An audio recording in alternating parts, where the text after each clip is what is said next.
Welcome everyone to Zero Trust Journey podcast. Yes, it's a video on podcast, and my name is Victor Monga. I am the host of this podcast.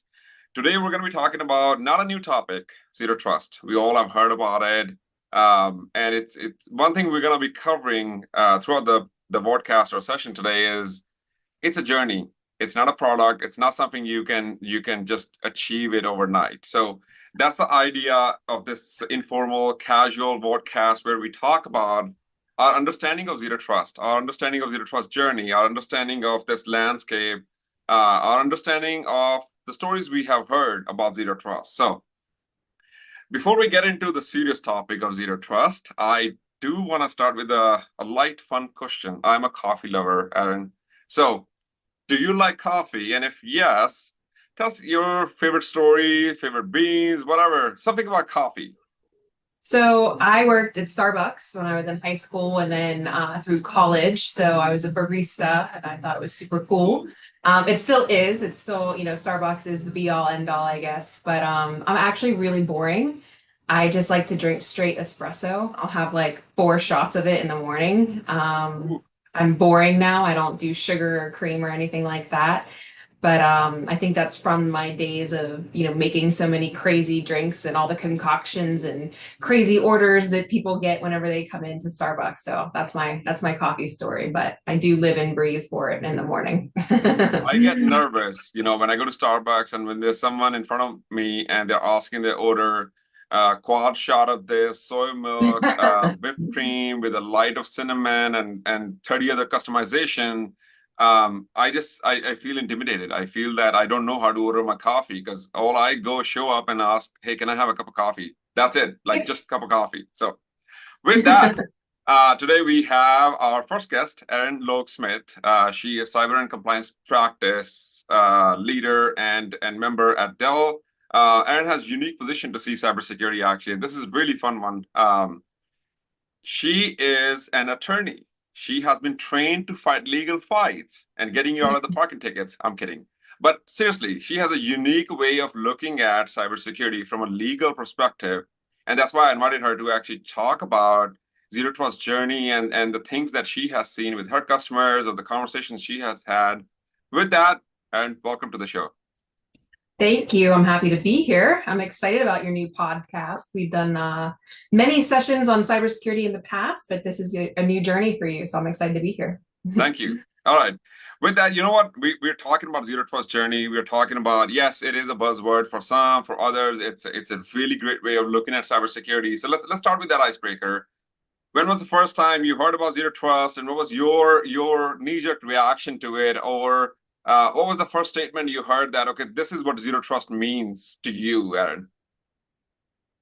So I guess I thought when I first heard zero trust for the very first time, it was just going to be another one of these buzzwords that we hear. I think that, air gap is a buzzword these days. I think that, zero trust to me is a buzzword these days. I think that cybersecurity in general has always been a little bit lacking, and especially around the legal and regulatory space. Really, just in more recently than not, has the White House really started to take notice of cybersecurity based upon cyber warfare, and the SEC is coming out with new regulations. So I really thought zero trust was going to be like a campaign to get people really into cybersecurity, and it was kind of going to go by the wayside.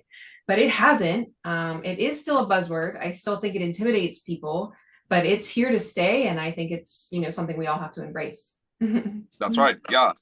And that's what my perception is out there. So when I'm talking to our industry leaders and the practitioners, they're saying that, hey, this is a good thing.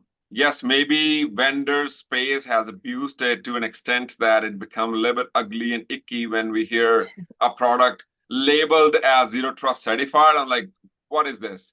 Did you go to FDI and get the compliance done and regulations done? No, there's no such body exist in cybersecurity who can say that yes, you farmed your produce organically, you didn't use any chemicals, hence your zero trust. There's no such thing.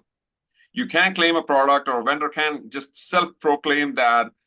Well, I guess they can, but I think it just doesn't make sense. And that's what practitioners actually struggled with. But on the other side, they're saying it's a good thing. the principles of zero trust, the model is actually something that we should be adopting, because at the end of the day, everything is passing through internet these days. And e-commerce, HIPAA, you name it, all of these transactions are happening over the wire, the internet, which was not supposed to be trusted to begin with. So why did we actually start using untrusted network to process our so confidential, sensitive information? And that's where I think zero trust really brings that and embodies that spirit that, hey guys, we're not going to trust anything. We're going to validate, authenticate, test every time you want to touch any of my enterprise applications data. We're going to validate who you are, where you're coming from, and if you are authorized to actually access it. And when you're talking to your customers, Dell customers or others, where are they on their journey? Is it a well clarified, understood concept now, or is it still to the point where I'm not sure what zero trust is? Oh, it depends on the organization. I think that a lot of, as, time has progressed, we went from people not really understanding what, zero trust is to that's all they ask about. They don't think about incident response or, backup data and things like that. Now, they went from not caring about zero trust to only caring about zero trust. And then I think a lot of times right now, they are struggling with that. Is there a one-stop shop to implement? So I can say that I'm zero trust certified, and it's not that easy. Implementation can be difficult. It can be long. It takes a whole ecosystem, a holistic ecosystem to really get that zero trust up and running within your organization. But I do think the other, thing to really mention here is, I think in the beginning, it was a lot of very large enterprises that were very interested in working with us on zero trust. And it was the smaller organizations that really are, more private, smaller companies and things like that thought that they didn't need zero trust, that they weren't going to be targeted. So I think that's where the journey is going, where everyone is kind of realizing that zero trust is something everyone has to learn and embrace, not just large enterprises and organizations. Yeah. You mentioned something in there, data loss prevention, data retention, data recovery, data protection. That is part of obviously zero trust and something that people think about it, but it's not the conversation usually starts with it. Zero trust, usually the conversation starts with, I need a new product to actually go validate my transactions. I need to get more products and blinky lights to actually go see what else can I miss in my environment. I think, and if there was a way, and someone wants to take on this project, feel free to do so. I think there should be a checklist. The guys, here are the fundamentals. Here are the foundations. Yes, you can use and take the credit of the good work you have done in zero trust journey, but here are the fundamentals that you wanna clarify as well. You mentioned that data protection and retention and recovery and response. Those things needs to be discussed up front instead of going, we need a new product so we can claim ourselves zero trust. I think let's have a checklist of fundamentals. What are your thoughts about it?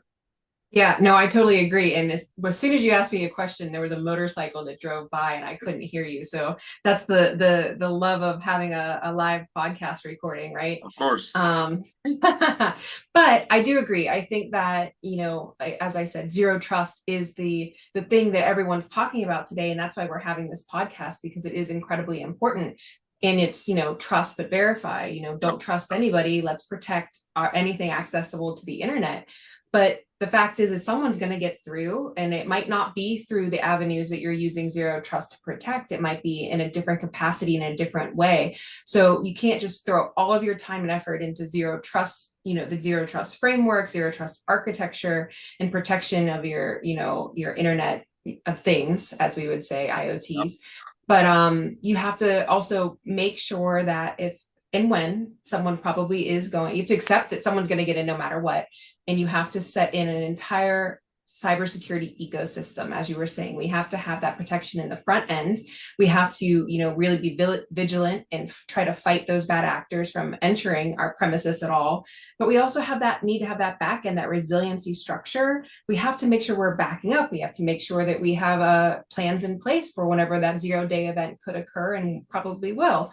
So we have to have the incident response plan. We have to have your cyber resiliency strategy. We have to have all of these pieces working collectively in that, cybersecurity ecosystem from soup to nuts. So zero trust is just one piece, and it's a huge piece, but we have to protect everything.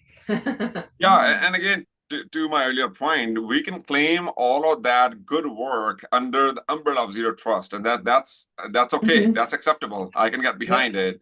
I just want to make sure we don't ignore the fundamentals and just run the next blinky light. I agree. People who have started this journey early on, I have seen and heard and read a lot of success stories. I've also seen and heard and read a lot of failures. And it's not a fault of a person or a program. It's just that either it was not set right or it was not course corrected.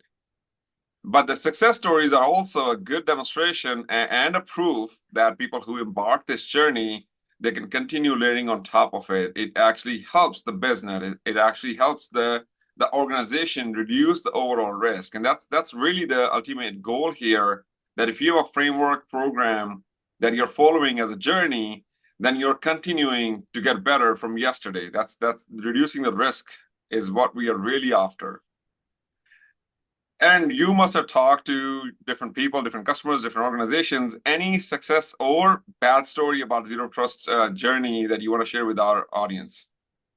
So I think the main one that I'm going to share that is a lesson learned, I think, for everybody is, when we started to really have these zero trust conversations very early on, we actually worked with the U.S. Department of Defense, the DoD. They, reached out to us at Dell. They wanted to collaborate on how to protect their own government systems. So we kind of got baptized by fire. And this is something I am allowed to speak about. We have a lot of NDAs that we can't talk about. This is pretty public information that we got together with the DoD. We wanted to really, as you said before, there's no one-stop shop. Like, you can't just sell one product and say you're zero trust certified.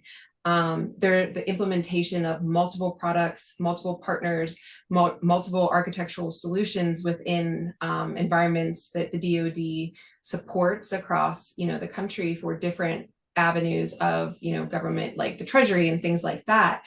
So we had to really come up with a comprehensive solution based upon our partner ecosystem here at Dell and what we offer from a technology perspective. But the difficulties that we had with them was really making sure that we had the integration complete. We had to, lack of talent. We had to train people on what zero trust was. We had to train people on how to build out all of these, zero trust solutions. And at the end of the day, we actually came up with, it's called Project Fort Zero. So now we have this baseline of working through things with the DoD, like getting their legacy systems up, up to par that, weren't really thought about or built for zero trust. Training people, and even just retaining cybersecurity professionals that can work at that level. But we took this journey that we went on with the DoD as, our first real step and foray into zero trust, which we've worked with, many people, many customers on. But we built this Project Fort Zero and have really built out a framework that is industry standard for government entities. So it is government certified to meet those DoD requirements for zero trust. So it's not a one-stop shop, but the growing pains was learning how to, really encompass, everyone around you. You don't have to, any organization has to realize that they don't have to do it alone. They can reach out to people here at Dell Technologies like me or anyone, there's a lot of other vendors that can really help you. And, there's always going to have to be multiple partners and people involved to really get you into that full scale zero trust framework. Takes a village and all that. Yeah. I think that's a key. I think when people are starting their zero trust journey, and it can be intimidating that where do I start? There's so much out there. At the same time, the forefathers who coined the terms actually try to provide their as much as clarity they can. But again, there's a lot of noise as well around it. And someone who is starting their journey on zero trust, sometimes it can be seen overwhelming. So to your point, go back to basics, fundamentals, and choose the partners that you trust and continue having a conversation with them that this is what you want to embark your journey or mature your journey. Where do I go from here? What is my next steps? And continue that journey. And again, this is not, again, I'm going to keep stressing on this one. Every episode we record this is not a blinky box. If someone sells you a blinky box that here is zero trust, run fast, away, far, whatever you want to do, run opposite Close the direction. checkbook. I know, right? So zero trust market is also evolving, and a lot of the analysts are also looking at that, how that's going to become. So platform consolidation is happening. I promised my marketing team I will not use this term, but I'm going to. AI is happening. So between AI and platform consolidation, there's this zero trust concept, the program that people are adding to their security program. So what do you see in the trends in the industry that will lead to either as a tipping point where people are using zero trust program as part of their organization bare minimum, or it can become like, okay, this is going to be the threshold. If you meet this, then you should embark, or otherwise it just doesn't make sense for you. Like something what CMMC tried and people are still struggling with it. Is it going to be one of those, or is it going to be something that people are really adopting it because it just makes sense? The tactical program is not a compliance program. Yeah, so my Loaded thoughts question. are, Yeah, loaded question. Sorry. Take yeah, it. no, I'm thinking through it. I think my thoughts really are people. So we have the NIST cybersecurity framework. We all know and love. Anyone who's been working in cybersecurity for the past, as long as my career has been, as long as I have been working in this space, which has been, 14 years now, NIST cybersecurity framework has been the be all end all, one of the number one highly recommended cybersecurity frameworks that, we at Dell use it. Before I came to Dell, I worked for a large US bank. We use NIST as our standard there. And it was actually very surprising to me when I came to Dell that a lot of people don't use that or implement all of the things that are recommended in the NIST cybersecurity framework. So flash forward now to zero trust. I do believe that the zero trust framework is black and white. You can see it. You can read. You know what you need to do. You've been told you have the keys to the kingdom. You just have to build the castle. So I don't believe that people are going to just adopt it because it's the right thing to do, or even because we know that it's going to protect their organization. NIST still isn't a regulatory standard. It is a recommendation and it is not a requirement. So I think that we're probably going to follow down that path as well from the legal and regulatory space. I don't think that zero trust will become a requirement. It is more of a suggestion at this point. Hopefully that'll change in the future. But I think when it comes to organizations adopting zero trust, it's going to be on an as needed basis. If they succumb to a devastating cyber event, they're going to look at ways to improve their posture, or they're going to get scrutiny, from large organizations, the board of directors, from small organizations, from their customers to protect their data. So I think it's we're gonna have to do another wait and see approach, but I don't think it's going to become something that people adopt out of the goodness of their hearts. I think it's going to be on an as needed basis. I think we have enough requirements between HIPAA, PCI, GDPR, CCPA, and people who are gonna just care for that, they're gonna continue doing that. And people who really care about the tactical program or tactical security and want to do better security. I'm not saying compliance is not a good security. It's a valid way of having organization get a stamp from a third party attestation perspective. But at the end of the day, we also need to do more. And zero trust framework, CSF, NIST CSF, it gives you that. It gives you a little bit more, one step down from there that you can actually go implement, touch and feel and test it, that kind of thing. So yeah. As we are parting away from this podcast, and one of the things that I'm hearing from our industry and our practitioners that a lot of time they want to embark this journey. They want to start this journey. the culture of the organization is not ready. Because it's not something that you can just turn on the knob in IT and off you go, zero trust. It's a cultural shift, mind shift in an organization that you have to not only educate them, it's also that why we do, how we do things. Sometimes it can be a level of challenge that you're adding a little more layers to get to their what they're used to or accustomed to. Now they have to relearn. And maybe some of those things are streamlined, can be streamlined using good technology vendors and stuff. But ultimately, it's a mind shift from what we used to know, how to access internet, how to access my applications, how I can just, why can't I just log in and leave it logged in for 90 days? What do you mean? Like, why do you want me to log in every time I want to access my ERP? It does not make sense. It's so that sort of, objections, complaints. We also hear practitioners say that hey, I am sailing against the wind of my organization because this is something new. Non-IT, non-security people just don't get it. They're like, sure, here comes the security and you're trying to disrupt my day job. So any advice, anything that you have seen that worked for organizations, for people that they can use and maybe even bite size, they can start with their journey? Anything you wanna share with our audience? So I just think that, embracing it, most of the cybersecurity professionals are frustrated with the rest of the organization whenever they don't, they're not falling in line.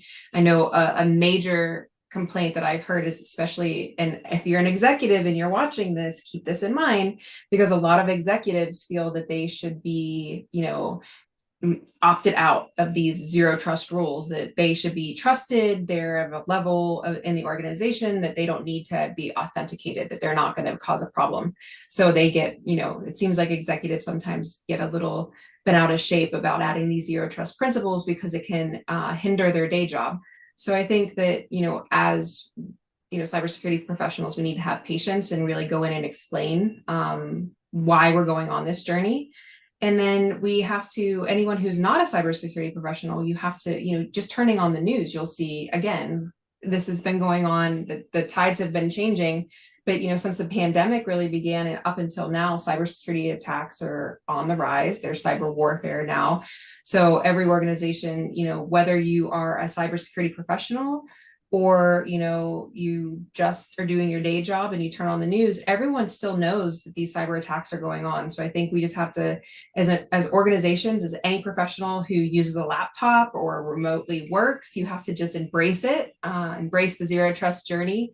So that's really my advice on all those thoughts.